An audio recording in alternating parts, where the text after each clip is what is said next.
Hey folks, it's your friend Ashton, and welcome to the Rooted Rebellion podcast, the show that's reshaping the food system from the ground up.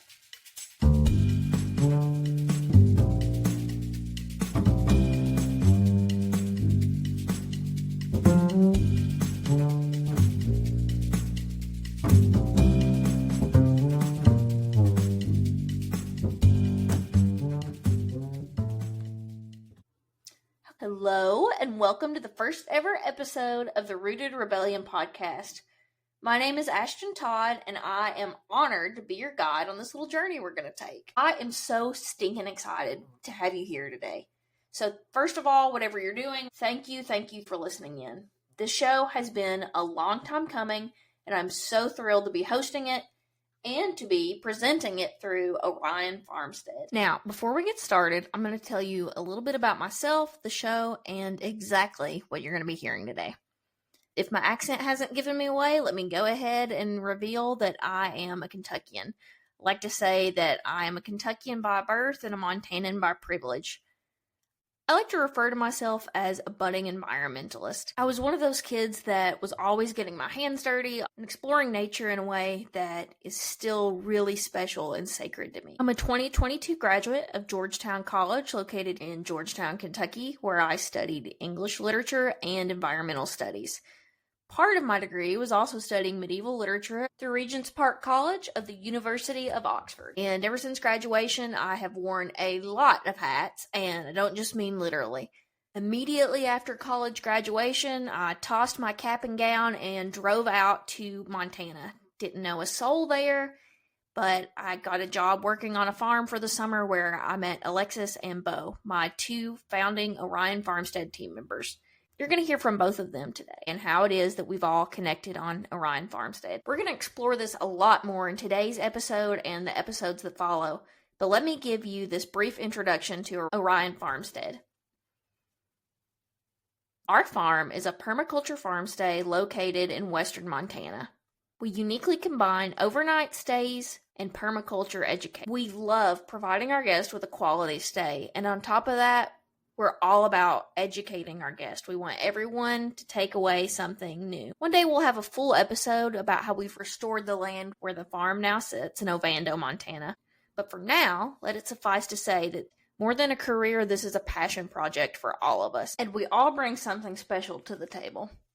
While I occupy a few different roles at the farm, most formally I am the public relations coordinator. While I love to lend a hand with the farm work, I am also so passionate about connecting with our community and producing educational content. Content like our social media pages and now this podcast. As I already mentioned in our introduction, Rooted Rebellion is a podcast that's devoted to reshaping the food system from the ground up. Now you may be wondering, what the heck does that even mean?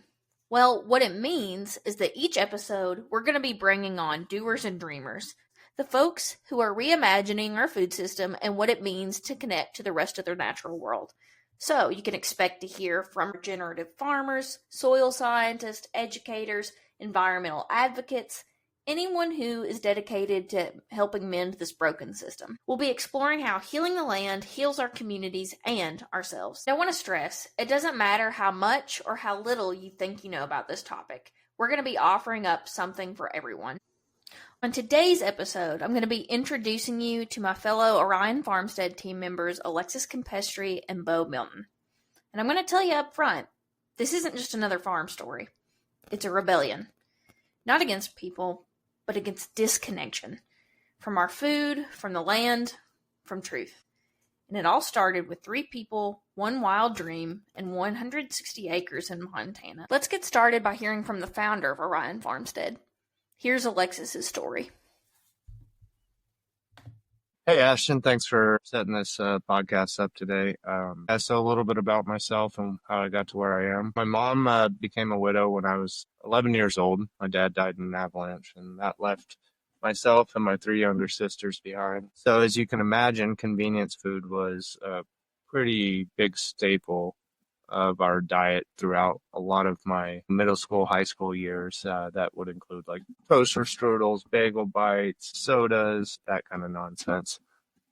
And anyway, when I got to college, I kind of started to learn a little bit more about our food systems. I watched that documentary. Many people have watched Food Inc. There's many others out there, but it really was disturbing to me, and it really pushed me to start identifying where my food came from and the benefits of that. And anyway, so that was in college, and I really got hardcore about learning more about my local producers and trying to source locally and fresh and buying what was in season.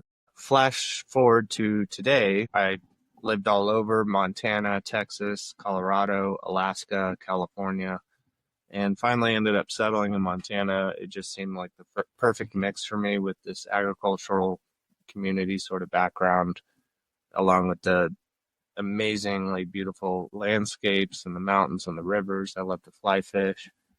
And so that's kind of what brought me here. But for the first 6 years I was in Montana, each summer I'd move into my trailer, go out to a farm or a vineyard or ranch or something like that, and I would help them out in whatever way I could, in kind of a work trade relationship. I think your background is incredibly relatable to probably a lot of our listeners, and I know to myself, in the sense that you grew up eating this highly processed diet that constitutes what has become the traditional American diet, and that has led you to this path of wanting to practice regenerative agriculture, educate others. So what was the catalyst for founding Orion Farmstead?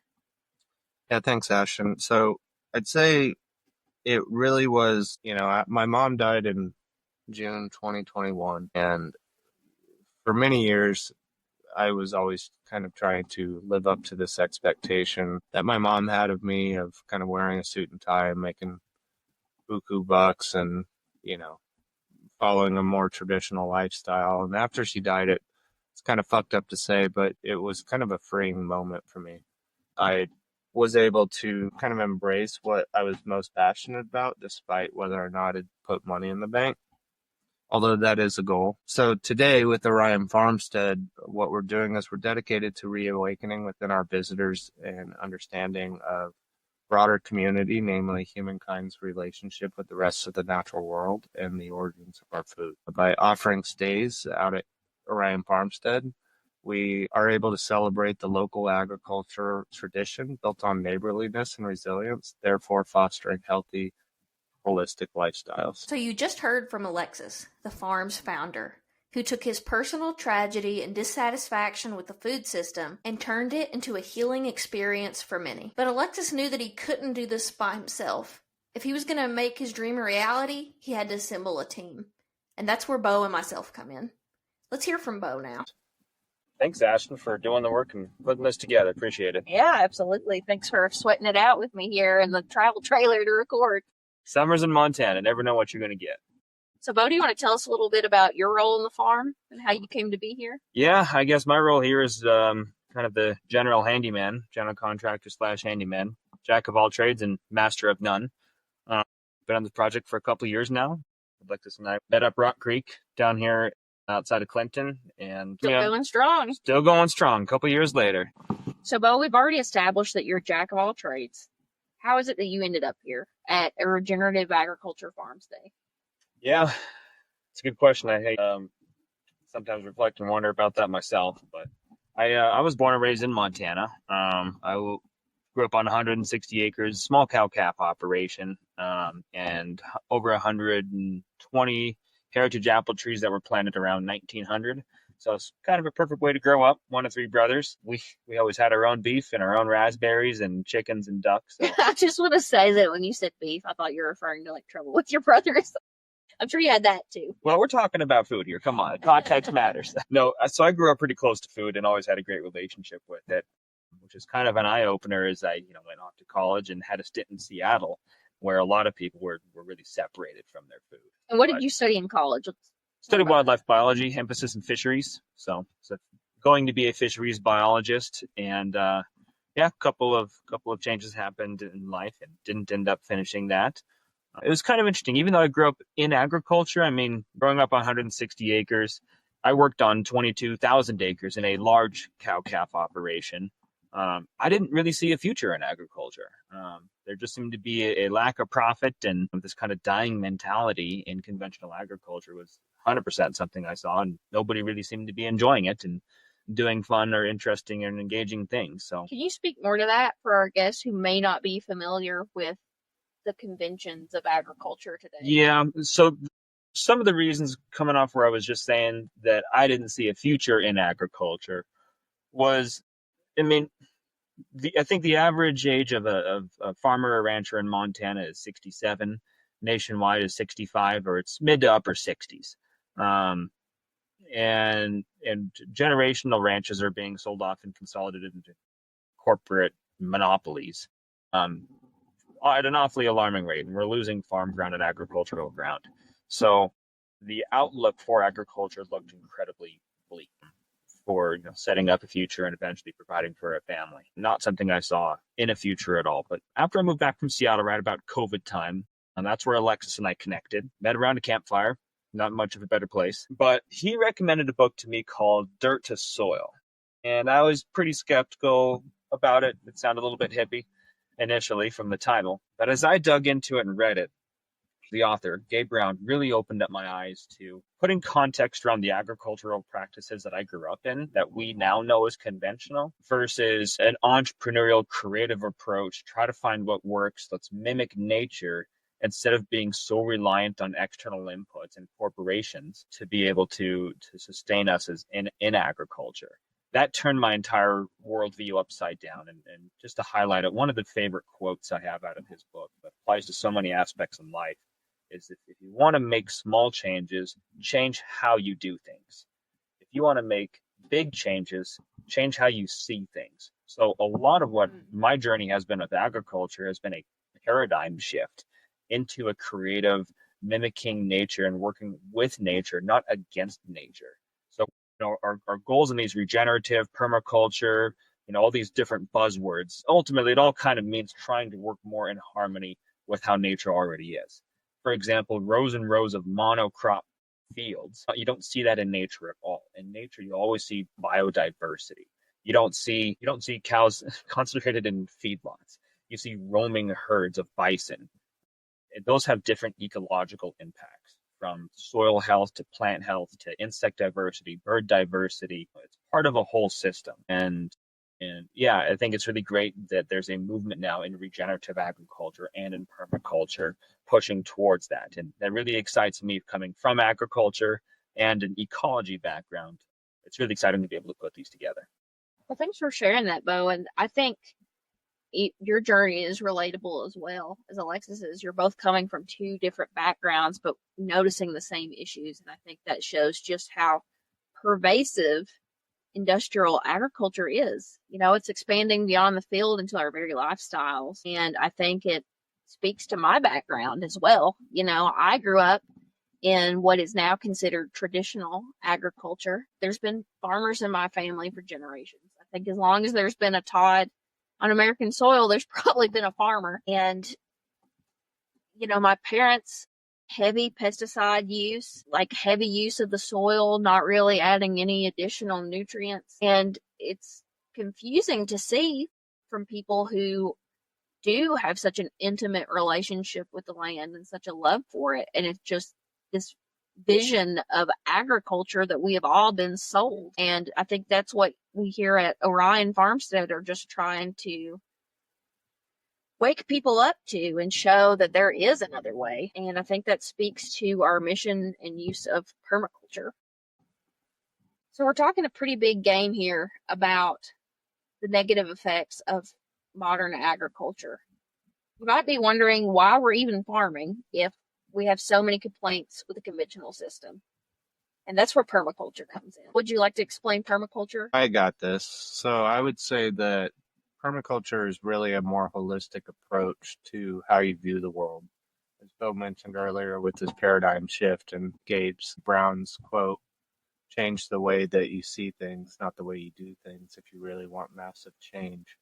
And so what we're trying to do is provide an opportunity for people that come to our farm to learn about how they can shift the way that they see the world.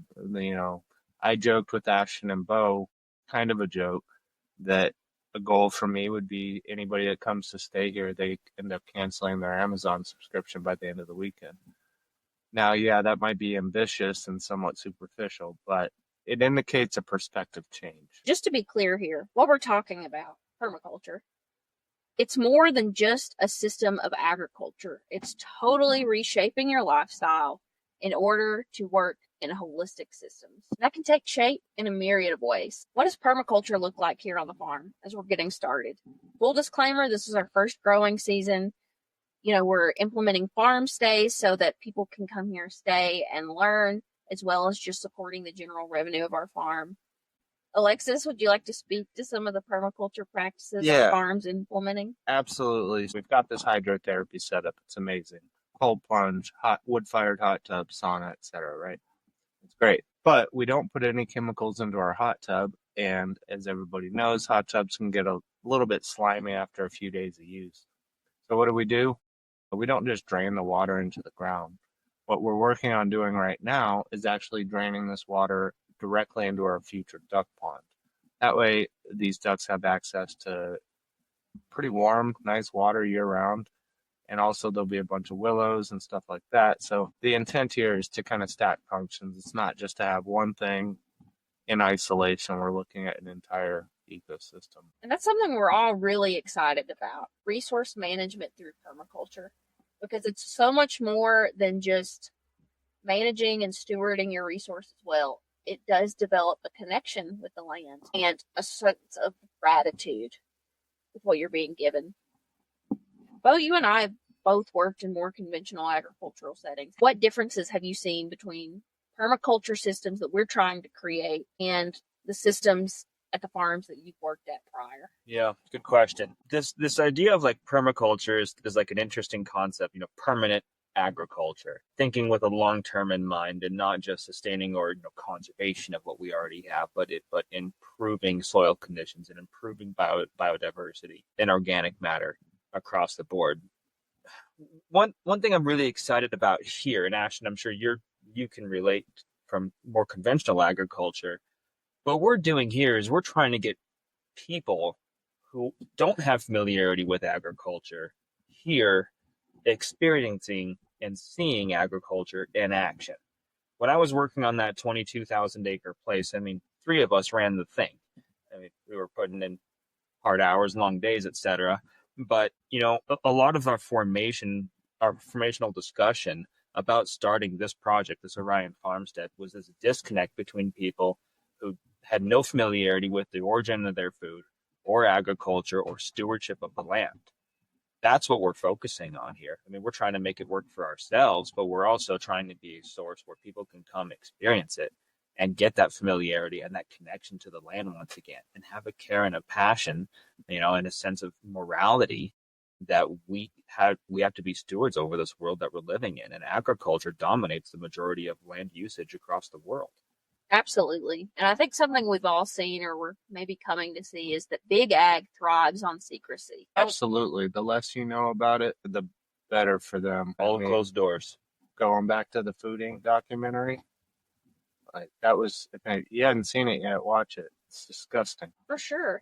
And the reason that big ag usually does try to conceal so much from its consumers is that it is disgusting. It's detrimental for the planet, for the people, and the farmers. You have farmers who can't afford to even make a living. Just like Alexis said with Food Inc., there is a lot of information out there about our current food systems, and we're all learning more all the time. And with that knowledge does come this weight and feeling of helplessness or even guilt about how we're contributing to the detriment of our own planet.